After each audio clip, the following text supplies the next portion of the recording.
Okay. Hello, everyone. This is Tim Selden, and this is Finding the Perfect Match, the Montessori Foundation's weekly webinar for school leaders who are interested in the whole issue of building the right school community, marketing, advertising, handling the flood of paperwork with admissions, figuring out is someone the right fit, trying to figure out how to communicate to various people, are we the right fit for you?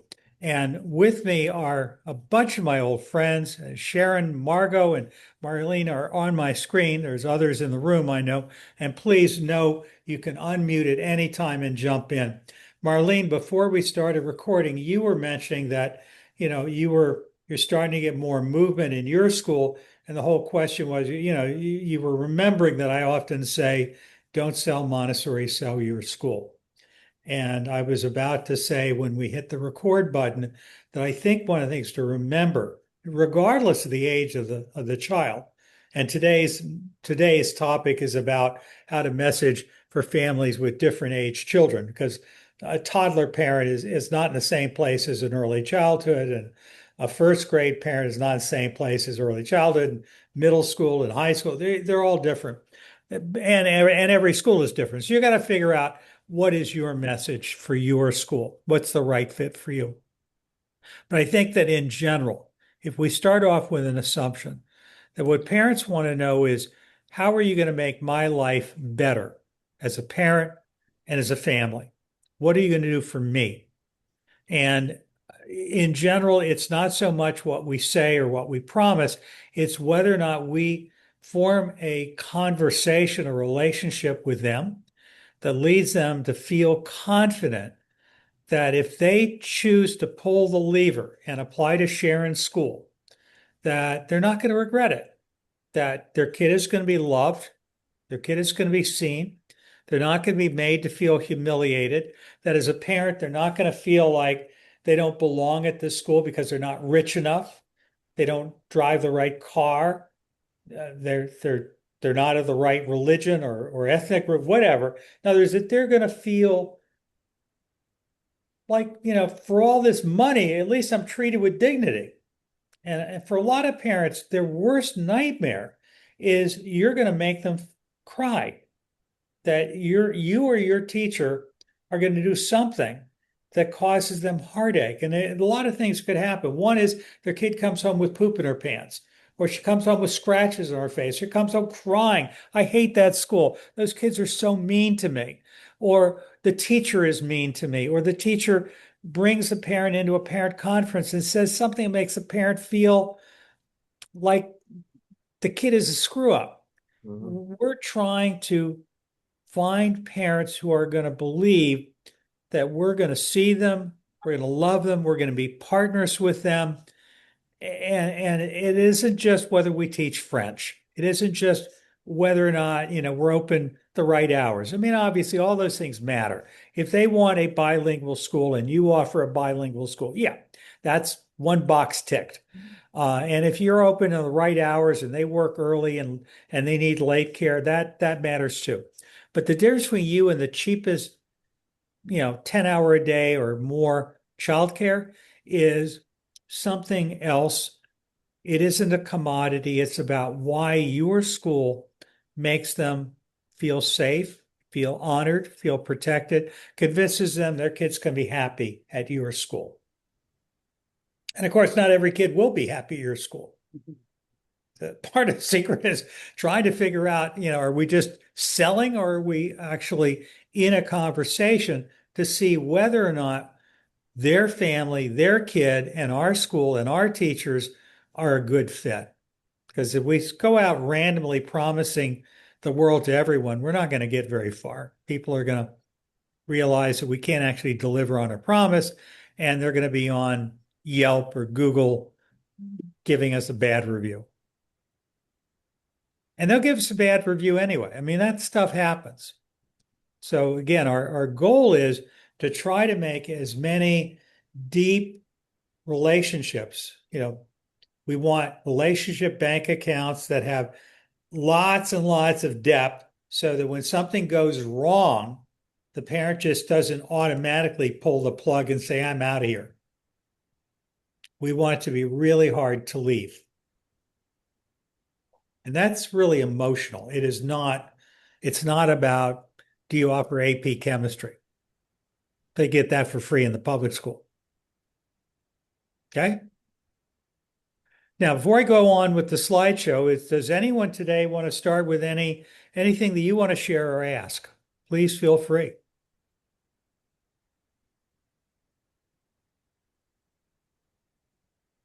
There Well, nothing I that could I'll, say one thing that yeah. I think we're talking about, that I was saying to Tim that I never really, there was like this space between the parents and me. And because it's not in me to be so friendly with adults, I don't know, I like kids better. And so what you have been talking about, you have to connect with the parents. So I've been forcing myself to do that, and it's getting less and less difficult. Good for I you. can see the difference. I Mhm. really can. It doesn't take much. No. They want to be loved. Yeah. They want to be loved. So again, and being nice to them doesn't mean you have to go out and drink wine with them at night. No. No. You can. And I do want to remind all of us, most of us are heads of schools or we're high up in the administration of a school. And we have probably all seen the teacher on our staff who really creates a deep relationship with the parents. And she's basically got them wrapped around her finger. And this is usually the least Montessori teacher in the school. She's manipulating people. Um, so again, it doesn't take much to get a parent on your side as a teacher or as a head of school. And what we're trying to do is we're not trying to do anything other than make sure that every parent feels that we honestly care, that we will tell them the truth. We won't deliberately try to make them cry, that we know how much they love their kid and that their kid sometimes is not perfect. Um, and we don't get defensive. I mean, one of the challenges we all get is a parent gets really angry at a teacher, and we're trying to figure out do we listen or do we defend the teacher? And the teachers, of course, want us to defend them. And I think what we need to do is to understand that, it's not a question of choosing what side you're on. It's about the parent needs to know that you'll listen and the teacher needs to know you're not going to throw them under the bus, but that you're not going to just mindlessly assume that the teacher is always right. It's your job is to listen, try to understand, tell me more. That's my favorite phrase. Tell me more, Marlene. Tell me more. What else do you want me to know? And then figure out, okay, well, how do I best deal with these complicated relationships between a parent and a teacher who don't like each other, don't feel comfortable? What do we do? Because anything living is trouble. Anything living takes work, right? Grandma Lippmann's famous saying. Anyway, today's topic is how do we change our marketing message to deal with the different ages, different kind of parents that we've got. And this is pretty simple. I do have a slideshow. I'll quickly run through it. Please jump in. Um, but I think that, the point is really how do we have a coherent message that goes out, whether like you, Marlene, as I recall, you basically take kids 2.5 through the end of age 5, or we'll say 2.5 to 6, 6.5, maybe 7, but basically nursery and kindergarten. And some of us go up through middle school or high school. And so we get different kinds of groups, the infant, toddler, parent, how do we have messaging? And messaging is everything we do. It's how do we write an email? It's what do we do in an open house? It's what do we do in a parent conference? It's what do we do in our brochure? What do we do on our website? Most of the websites I see, in my opinion, are really not well designed. They don't really convey what the school is trying to get across. And it's not that hard. You just have to have a coherent understanding of what are you trying to say? What are you trying to convey to the parent that they'll understand? Because, you know, on the one hand, they're looking for answers to questions like, what are your hours? Do you offer a 3 day a week program? What's your tuition? Yeah, they want to know that. But there's more than that. If you go to a restaurant in Chevy Chase, Maryland, Marley, and they say that they've got, I don't know, some kind of heritage tomato or some bread or a cake, just add an adjective, something, everything we do is world class. All of a sudden, the restaurant could charge more. Mm-hmm. So it's all about weaving the story to convince people that this is not just mashed potatoes and peas and a piece of beef. It's something that's been created with love. It's my family's tradition. It's my grandma's recipe. It's, in the style of Provence, whatever. And hopefully they like it. But, it's again, we're trying to tell a story. Okay. All right. Let me share my screen. Here we go. Whoops. Wrong.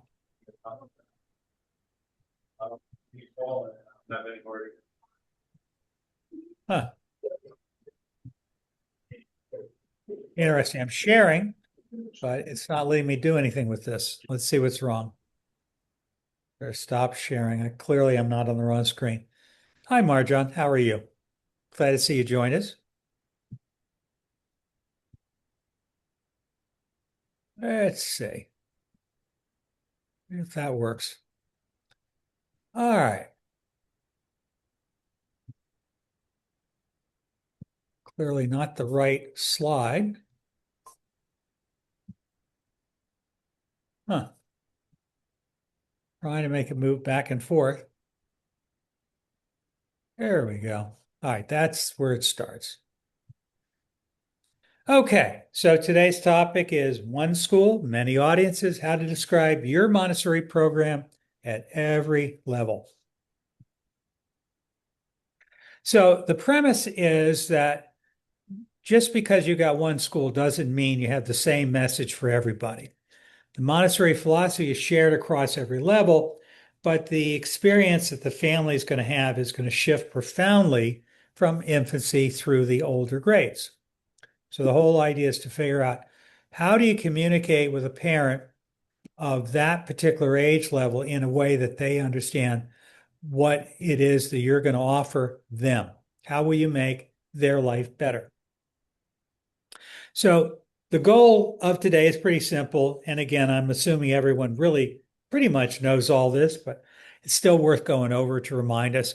I want to help you just remember the tools and language that allow you to speak authentically about your Montessori program to different audiences in such a way that your school, doesn't come across as a preschool to a parent who's worried about, are you going to be able to deal with a child who's 6 years old?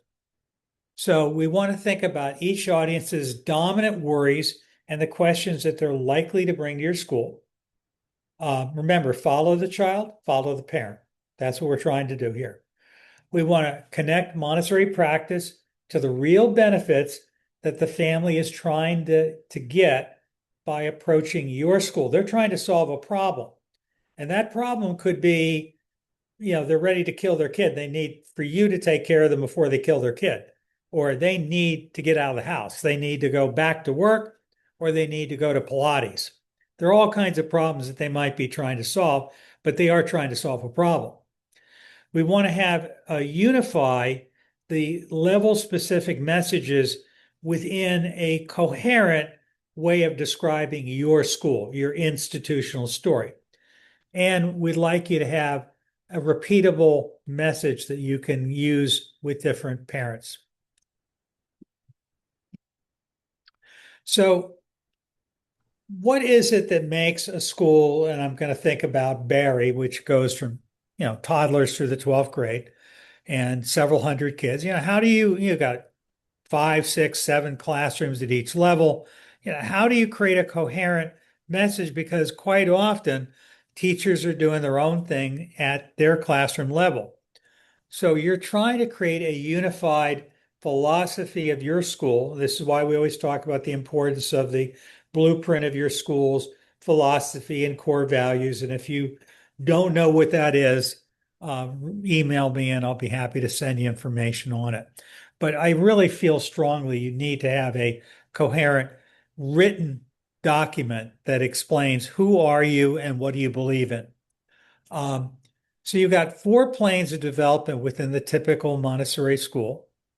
And by that, I'm going to separate early childhood into infant, toddler, and early childhood. Uh, and then elementary, pretty much 6 to 12 is one thing. And then middle school is yet another. So somehow or another, there are, in reality, the fourth plane is the years of university and young adulthood. We're not going to talk about that. So our goal is to think about what are we trying to do for kids? How do we explain Montessori in a way that they understand? Um, Obviously, it really helps since the people who make your school come alive for parents as the teachers. If they're on board, if they're saying the same things work a lot better. So a lot of work to get alignment in your teachers, to have common language, a common way of explaining your school really, really helps. So again, investing time and energy in developing your school culture through professional development, through retreats, through whatever you can do really, really helps. It is what you're selling. The goal is to try to think about how will you change kids' lives? What kind of kid are you trying to produce? So again, we got to get across that we are not, for example, the idea that, Montessori is a full package. For example, I was talking in school yesterday that is bleeding off kids at age 5. And they kept saying, well, we keep talking about the importance of the 3-year cycle, but a lot of the kids are entering at the toddler year. So by the time a kid is going into kindergarten, they've already been there for 3 years. So they were failing to communicate the point, which is that the cycle ends when your child is ready to go to first grade. You need to stay for the full journey. And if you don't ask, you're not going to get. Now, just because you ask doesn't mean they're going to stay. It's free is pretty hard to resist. But we have to get across the idea of what is in it for you if you do stay. How will your life be different? So part of what we have to do is create a framework. So for example, if you are a consulting client of the Montessori Foundation and we're helping you with marketing, one of the things we always do is we help you with your marketing messaging for your entire school. We define all the sub-audiences that you're dealing with, and we try to come up with a way that it's coherent so the parent, when they enter your school, sees the big picture of everything about it. In the case of a school that stops at kindergarten, we get across the idea that what they're buying is a package that goes through the end of kindergarten. And that's got to be part of the messaging in every way, shape, or form.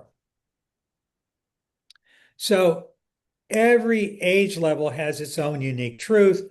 The parent of an infant or toddler, obviously, they're looking for coziness and beauty and cleanliness and health and safety. And, they want to know that their kid's going to be happy and loved. And at early childhood, they still want that, but they're also worrying, will my kid learn to read? Will she be prepared for kindergarten or for first grade? So we have to kind of do it. And if they come into you at first grade or beyond, or if they're thinking about staying with you, their worry is your school really on grade level? Will my kid fall behind because I made the decision to enroll in your school? And there are lots of people out there who are telling parents that Montessori is garbage. So you've got to know that these parents are hearing very contradictory messages that you may not hear because you're a Montessori groupie. So, and again, the older they get, the middle school kid, what they want to know is how can you help me live with my teenager so that she doesn't make me crazy. So at the infant toddler level, they're not worried about curriculum. They do want to know what's going to happen during the day. They want to see the program. They want to get a sense of the people who are going to be dealing with the children. They probably care more about what are you going to feed them and where are they going to sleep and what if they get sick, because their worst nightmare is they've got to go back to work and they're in a meeting and you call up and say, your 2-year-old is vomiting all over the place, so you got to come and get her right now. That is not going to make them love your school. And yeah, that's what you're going to end up having to do unless you've got an infirmary, which, by the way, if you could afford it, I would tell you should have an infirmary. So again, people are looking for continuity, that you don't lose teachers mid-year, that the people that you employ are really good. They certainly want to know that they can be trusted, that they're kind, they're not going to drop their kid on their head. No bad stuff's going to happen. And they want to know that you're going to communicate with them. They want to know that you're not going to leave them for a month and not tell them how things are going. They want to know every day. Ideally, they want to know every 5 minutes. So they're looking for rapid fire, frequent communication that makes sense to them. And they don't want any judgment. They do not need to know that you think they're crazy because they're not breastfeeding, or that they're not using cloth diapers. They're using Pampers or something like that. They don't need guilt. That doesn't mean we don't educate them. We don't do it. It's just we've got to be careful that we don't make them feel that they're not good enough, because they'll tend to leave you very quickly if that happens. So the message formula typically for an infant or a toddler is going to be very human, not curriculum, the warmth of your community. Your child is going to be known, your child is going to be held, your child is going to be loved by the same trained, caring adult every single day. They're looking for consistency. Okay? Now, some of you are infant toddler teachers. Anything you want to jump in on? Nope, I think you nailed it. I mean, I think this age more than any other, and I'm 3 to 6 is the other one I've done, but I deal with elementary a lot and have dealt with middle school. I think this age more than any other really is the most malleable for the parents too. It's usually their first real experience out with their child. They're thirsty for information. They are thirsty for a partner. They need to be heard a little more than the 3 to 6 parent. And they're really just looking to gauge, kind of like the toddlers look at the adults to gauge their faces for how to react to something. The parents are looking to us to gauge what normal is and what comfortable is and what support looks like. And I think that makes a big difference. I think the trust is always important with the parents. And I think at this age, it is vital. And I agree, they'll leave pretty quickly if they feel harshly judged. And that doesn't mean not having opinions and not sharing things, but it does mean knowing the difference between the professional line and your personal thoughts. So, for example, I would say for this age parent, one of the things they tend to want to know is, can I come into that classroom and be with my child? Or can I, if I happen to have a morning off, is it going to be okay if I spend that morning with my kid? Or if I want to take a day and take my little one to the zoo, is that okay? Or his grandma's in town, we want to skip school. Is that going to be okay? In other words, they're looking for something, and you gotta kind of read them and figure out, how do we communicate? And a lot of times, what we focus on are the little shot glasses, and the idea that everything in the environment is perfect for their size hand. We facilitate independence. And yeah, they may care about that, but it's a pretty good chance that they don't want their little one to be independent. They're growing up too quick. They want to slow it down. So again, what they really want is to know that the teachers are going to be their friend, that they're going to have a place, that they're going to be loved. Their kid's going to be happy. That's usually the big thing that they want. Now, early childhood, you're starting to get a mix of different things. You still got the same desire for safety, love. Everyone's worried that, their child will not have friends, that they won't be welcome in the classroom, or the school's not going to even communicate with them what's going on. How can I support you at home? How can I continue this work during the summer, on the weekend? What can I do? They do want to know, when will my kid learn to read? But on the other hand, you're just as likely to get the parent that treats you like you're just providing daycare. So it could be that that they don't care, that they're just sort of passive. They drop them off, they say goodbye, they don't really want to know you, because in their mind, this is just preschool. It's just, this is holding ground until they're ready for kindergarten, or until, whatever private school they want to apply to has an opening at 4. So quite often, this family is not really bonding to you. And again, part of the goal is to ask, is this family the right fit? Because if you let the wrong one in, they will rip the heck out of your early childhood classes, because they'll stay for a year and then they'll go. And you can't make them stay. What you can do is remember that just because they show up and they're willing to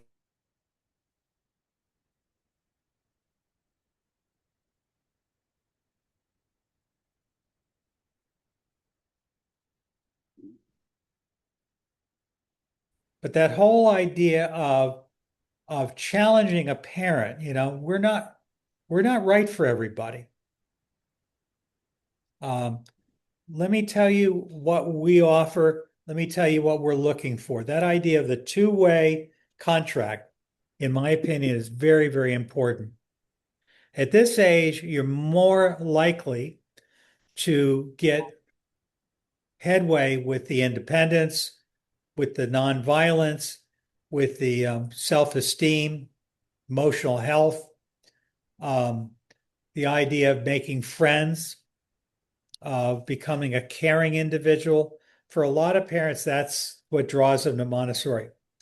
The independence, probably they care about. If they see their kid doing carpentry, or learning art beautifully, or learning to sing or dance, or learning French, that could be big stuff for them. Academics tend to become more important to them at this age than before, and some parents are over the top. They want to know, Margot, why isn't my kid reading already? She's already 3. So again, one way of doing this is not that you can guarantee what's going to happen, but if you can provide them with evidence of what other kids are doing, that can blow parents away.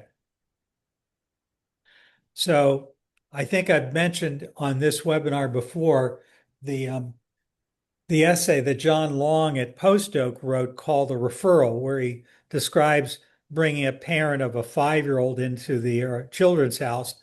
And the mom is looking at what these kids are doing by the time they're 5. And she's saying, well, my 5-year-old doesn't know any of that. Will your teachers push her to catch up? And John says, no, we're not going to push her. They'll certainly encourage her to learn as much as she can, and she'll learn as much as she can, but it's not a race. We don't make them catch up. And she said, well, how she should have been here when she was 3. And he says, well, had she started at 3, she'd probably be doing the kind of stuff these kids are doing, but we're happy to take her where she is and help her do the most she can.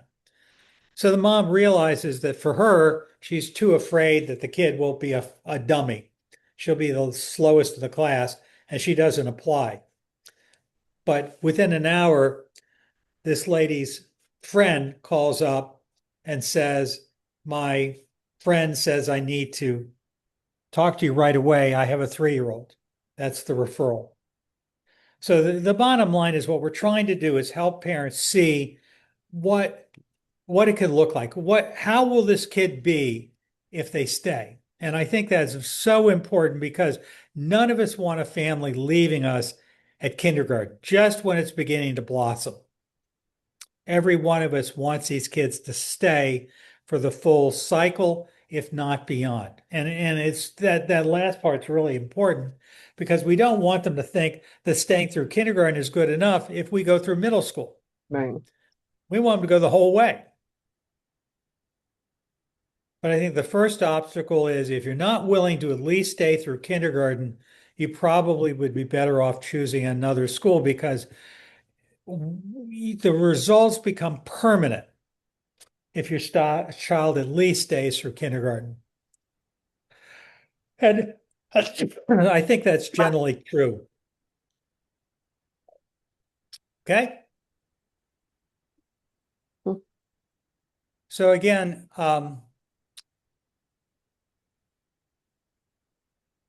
one thing that you could do is think about how do you explain what's really going on. I mean, they see a child pouring and what is the language that works with early childhood? And I would say whether you use the word executive function or whether you talk about focus, concentration, learning how to learn, these are the things that most parents are going to be able to understand. So you really have to try to draw their attention to why. Take this seriously. This is important. This is the real deal. It isn't preschool. This is school. Now, with elementary, we are really into buying a future. They are not looking typically for childcare, even if they are working parents. They are focused on changing their child's future. So it could be that they, came from public schools and they hate public schools, or they hate traditional education. They're looking for something really different. Or they want their child to be challenged, to belong, to fall in love with learning again. A lot of them show up at our schools because their child just feels like they don't belong in their classroom. They are looking for evidence of academic depth. They're looking for evidence of meaningful relationships, that their kid has friends, that they're learning manners and ethics and philosophy of life. And again, that doesn't mean that every parent is going to like it. A lot of parents are going to say, our faith, you're challenging our religion. We don't like with this. This is not okay. Just teach them to read. So you can't help but what you're doing. You got to be very clear. How are you going to change these kids' lives? And what kind of parent is going to love you for doing that? So again, elementary, you speak to the future that you're building and how their child will be by the time they're finished with elementary. What are they learning in the world? What are they learning how to do? So the message, typically would be the elementary child is ready for something much more. We're going to talk about, the richness of the curriculum. By the way, we often talk about the cosmic curriculum, which makes parents think that I don't know what they think we're talking about, but they don't understand it. If you instead talk about how our curriculum doesn't limit itself to the 3 R's, reading, writing, and arithmetic. We're teaching architecture, we're teaching history, we're teaching economics, international trade, we're teaching industry, we're teaching the history of technology, we're teaching geography and climatology and physics and chemistry and the history of medicine. I mean, that's the reality of what the cosmic curriculum is. And they have a hard time understanding it. And quite often you're going to have a story of, like, for example, our kids at third, fourth grade are typically studying ancient Greece, and they're learning about the country of Greece and the climate of Greece at the time of the ancient Greek civilizations. They're learning about the gods, and they're learning about the language, and they're learning about the way the buildings were built and the food they ate. And others, the idea of interrelated, integrated curriculum. So you have to try to make this come alive for parents in some way, shape, or form. Elementary, you probably need to showcase going out into the community. You may be doing camping trips or kids studying, working in the garden or raising animals or going to the museums. Whatever you do, really try to help them to see the bigger picture. And of course, the outcomes are typically what I call the joyful scholar, that these kids are learning how to learn. They're loving learning. They want to go to school. They love it. Now, teenagers, again, a lot of the parents just don't know what to do with teenagers. I mean, they've heard these horror stories of what these kids are like, or they're worried. How do I talk to my teenager in a way that my teenager will listen? So they definitely want evidence. They want to be sure that you're going to teach them the right stuff, that their kid is, whatever they learn in your school at 7th grade, 8th grade, that they're not going to have to repeat those grades when they go to the next school if you don't go all the way through, or if they have to move. So they definitely are worried about the qualifications of your teachers and, what's taught and how is it taught and so forth. You got to get across in no uncertain terms that this is seriously academic and that there's a difference between this and traditional school. So figuring out the way to say that. And it's typically, again, we're going to teach kids how to unpack a subject, how to teach themselves, how to think deeply, to write research papers, to interview people. There's so many things that we'll typically talk about with the middle and high school age child that literally suggest this is a kid who's going to have a much easier time in university. So your formulas that typically you're going to use are going to be, again, what kind of graduates do we produce, evidence of how they go out into the world, or when they come back, what do they say? You're going to definitely introduce them to current kids. I mean, anything you can do to make this come alive to them. And the other thing, of course, what they want is a teenager who's easy to live with, because nobody wants a difficult teenager who's rebelling. So your website, in my opinion, most of the websites I see are really not good at all. Now, again, you got to keep in mind the website is not an ad. It doesn't make the phone ring. What it is an online brochure. And it's really important. It is a legal document. I mean, if you say that you do something in the brochure and then in the website and then you don't do it, that's a problem. So it's got to be truthful and honest. It cannot exaggerate. But you also want to communicate to what I call the 3 different kinds of readers. There's the scanner, who simply looks at pictures and captions and headlines, and that's about all they do, the 30-second reader. And you want to be able to deal with every other reader, including someone like me who underlines everything and circles things. And I want to talk to you about, why did you say that? There's all kinds of readers. So you want to meet parents where they're at. And a lot of these messages need to be carefully written. So again, generally speaking, most of our websites don't have great pictures. They don't really give parents the information they're really looking for. And one looks the same as another. So your website is a real opportunity for a lot of schools to get better. Obviously, you really want people on campus. You want to get people to the school. You want to really do the kind of tours we often talk about here, the idea of introducing them to current teachers and parents and children if possible. You want to really dig them in. And again, you're not trying to sell them. You're trying to show them what you've got so they can make an intelligent decision for themselves. Are you the right fit for me? And of course, you got to close the deal, because they are probably they're talking to 2 or 3 schools. So whoever lets them in first is the one that's going to get them. So the bottom line is, if you want, you could work on this, come up with 2 or 3 points and so forth. And again, I will send you a PDF of these slides. So I'm going to stop sharing and invite you all to talk with me and with each other. So what are your thoughts? Hi, Allison Driver. How are you? Good to see you, friend. I am good, Tim. How are you? Oh, just great. Good. Thank you for this information. So Well, true, again, of course. when the recording link comes in later today or early tomorrow, there'll be a PDF of the slides in case there's something intelligent there that you want. And I usually have an article that I've written that goes along with it that I'll send as well. So, Perfect. anyone have anything that you want to ask or say?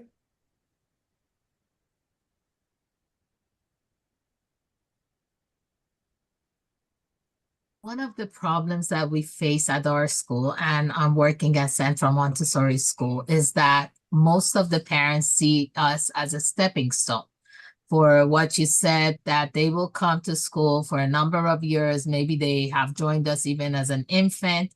And then when instead of coming, when they want to move to elementary, as soon as even they might join us at elementary, but as soon as they find an opening in another private school that Mm. is prestigious, they leave us. Although they know that their children really don't want to leave, they say they have the best memories and best time at school.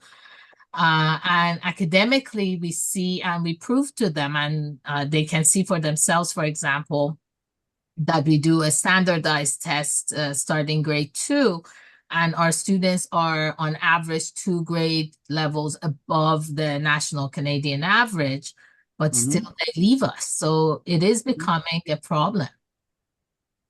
And in Canada, tuition is being underwritten by your province, right?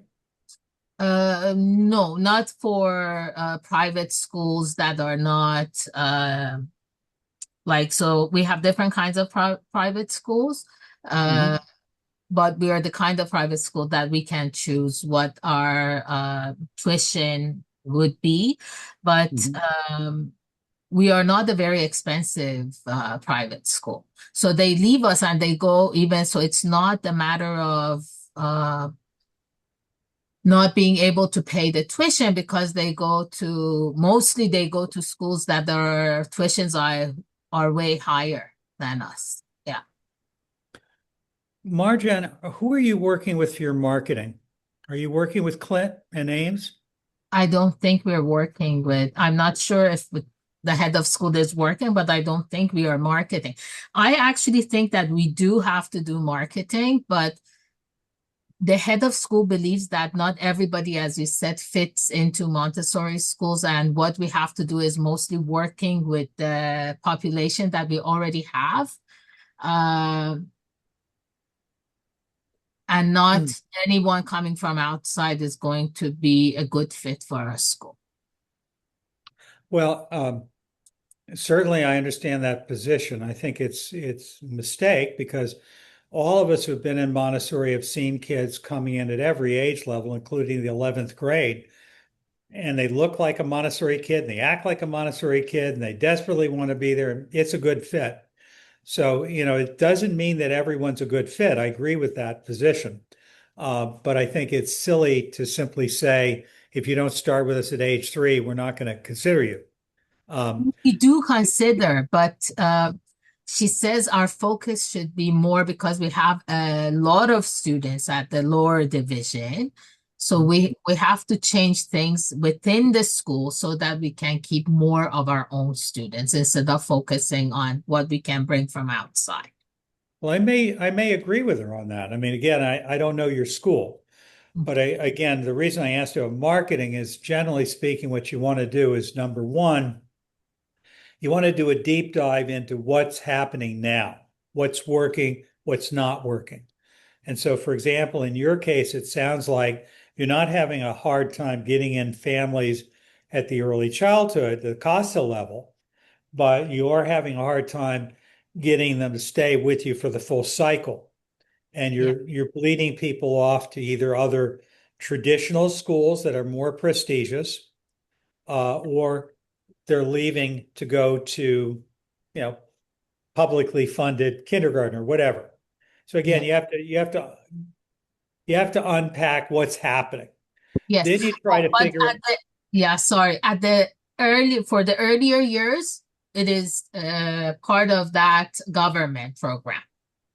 That's Okay. another thing. So the last 3, 4 years, we have joined that program. But for starting senior CASA, it's a private school. Okay.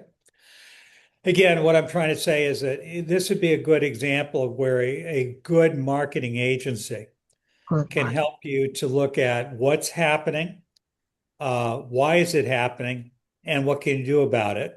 And I certainly agree with the statement that you described, where, how do we modify what we're doing so that the parents that are in our own school tend to understand what we've got. The trick is, while I would definitely agree with that, that needs to be done at the same time that you're marketing that to the incoming families, because the ones that are there already, it's hard to seduce them into staying if they already have their mind made Mhm. up that they're going to leave. On the other hand, if from the very start the message is, let me tell you who we are, what we're looking for, it tends to cause people to sort out whether or not you're the right fit for them. And Mhm. while you're still gonna have your heart broken a certain amount of the time, the trick is to lower that and increase the odds that the right families are the ones that choose you and that they appreciate you and stay in. Sorry, There's a lot of, go do you ahead. recommend a special marketing agency? Do you know any marketing agencies in Canada? Because we trust you, right? Well, the Montessori Foundation does this worldwide. So Mhm. we work with a company called Ames, Names, yeah. and they have what they call the growth suite. And where we fit in is we work with the client schools, and we help you develop your marketing message or your marketing plan, and we work with you on your photography, your video, whatever you got. And we also try to help you with thinking through everything you're doing. How are you explaining it to your current parents? Lots of different pieces of this to try to increase your bottom line. So yeah, if you go to the Montessori Foundation, under the services on the Montessori Foundation website, you see our marketing thing, and it's called the Montessori Enrollment Growth Accelerator Program. A Okay. lot of words. Mhm. But the bottom line is, whether it's us or someone else, generally speaking, most Montessori schools in general don't put the time and energy into marketing. They just assume it's word of mouth and that this is just the way it is and they can't be changed. And I think that's a mistake. I want 300 people desperately trying to get into every space I've got. Um, because even though I know I'm going to get attrition, the more people perceive that what you've got is in demand and it's hard to get in, and that it's for the uniquely gifted child, the more likely they are to appreciate what you got. Mhm. Yeah, that's true. Thank you so much. You're welcome. Margot, you've been chuckling. Any thoughts you want to share? Well, I think part of, yeah, okay, I needed to check to see if I was unmuted. I think one of the things when you approach the whole marketing concept is one, you your school has to be unbelievably positive. No one's going to shout your praises except you. And you need to learn to do that in ways that will resonate with the community that you're trying to appeal to. Um, Marketing can be expensive for the small school, but there's still things that are available within your community that you can market yourself to that really don't take a lot of time and trouble.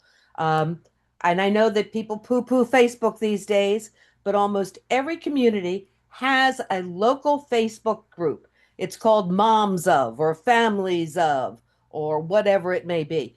Mhm. Constant posting in that type of media raises your recognition rate among your community, um, creates awareness, which helps tremendously, and will really start to put yourself in the space that you want to be in. And I guess that's the other thing. when you're marketing, it's not just you're marketing yourself, you are also marketing against every other school that does the age range that you do. If you're in a place, most of my experience has been in high prestige sort of places, where you're competing against what I always used to call the big guys. You know, the ones where the tuitions are 35 to $50,000, and you're competing with those. Um, so to differentiate yourself from that is very different than if you're in a situation where it's just uh, Miss Daisy's daycare. And you need to be aware of where your competition is. And there are ways of competing with the big guys as long as you are aware of who you are and where you want to get to. Because, you know, for the people who leave you in third, fourth, fifth grade before middle school sometime, if they want full sports teams, most schools are that are Montessori are not going to give it to them. You know, so you need to make sure that when you're going for that extended tuition, that you're not doing it in such a way that you're guaranteeing your failure, because there's some things that you will never be able to provide that the bigger schools can provide, and you drive yourself crazy trying to do it. Um, I, you know, Dale Carnegie had the phrase, you know, you sell the sizzle, not the steak. And that's true because it's the sizzle that's going to get people aware of you and to your door. And then you can give them the bite to eat when they're ready for it. The other thing that you can do, because no two schools are big enough, and most Montessori schools, Gil Giuliani always used to say, that most of these little Montessori schools, ought to get together and form one big school, which they don't do. But one of the things that we do at the foundation is we have the Montessori Family Alliance, and it's designed to, one, try to give parents a feeling that they can get straight answers with a sense of humor that are honest without embarrassing themselves in front of their school. So if you don't know what the Family Alliance is, go to the Montessori.org and look. But the other thing is we're trying to get parents to work together because, for example, Margot brought up the issue of sports. In a lot of towns, there are two or more schools.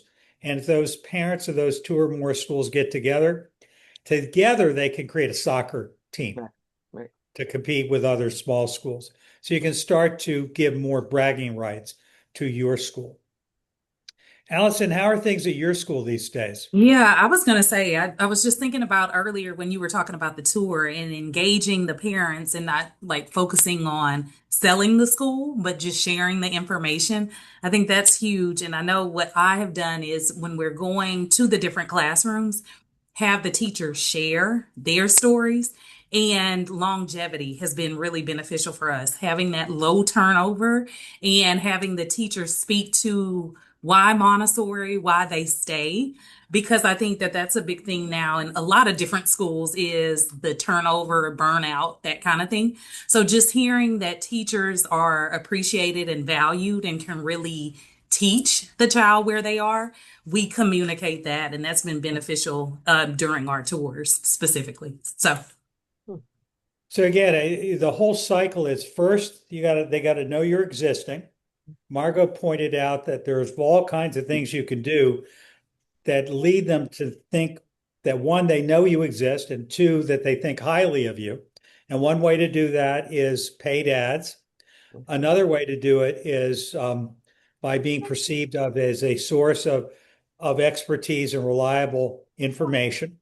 Another is relationship, just goodwill in the community. And then Margot pointed out very correctly that these groups that are on things like Facebook or Reddit, I mean, there are all kinds of groups, but Facebook is very typical, is a great way to do it. And you just have to think about what are you going to share? Because you don't want to necessarily share, that we did this cute little bubbles and squeak thing. You're trying to figure out what messages, what images, one, can you share? Because your parents don't necessarily want their kids' pictures shown on Facebook. And how do you communicate? So Facebook is a great example that we probably ought to do a deep dive in. How do you use Facebook to make the phone ring? But the other thing is you're trying to answer the phone quickly. I hate answering machines. I hate them. I hate them. I hate them. Answer the phone within 3 rings, develop a relationship, get them on campus, introduce them to current parents and past parents, whoever you can, kids, whatever, the school dog. You really are trying to form a relationship, and you're trying to listen more than speak. You're trying to get to know them as people. Well, I guess that's about it. We have about 2 or 3 minutes where I've got to do a hard stop. Any last thoughts from anyone else? Then next week I will I have pick one. some. This is Frau Lisa. Hi, Lisa. Frau Lisa. Hi, hi for Lisa. How are you? Good. So a couple of weeks ago, you talked about how we should be sending 6 to 8 emails during the summer Yep. and to keep them connected. And so I want to know, what are some topics? So one that I sent was how we are, how did I word it? Something like giving the school a makeover during the summertime while they're having fun. I also sent one about tuition payment schedules. So what are some other subjects that I can use for emails so it doesn't seem like it's always about paying their tuition or, here's the school supply list? Yeah. Number one for Lisa, if you're not already a school member of the Montessori Family Alliance, think about that, because it's a pretty cheap way of doing it. We're already reaching out to the parents of the Alliance.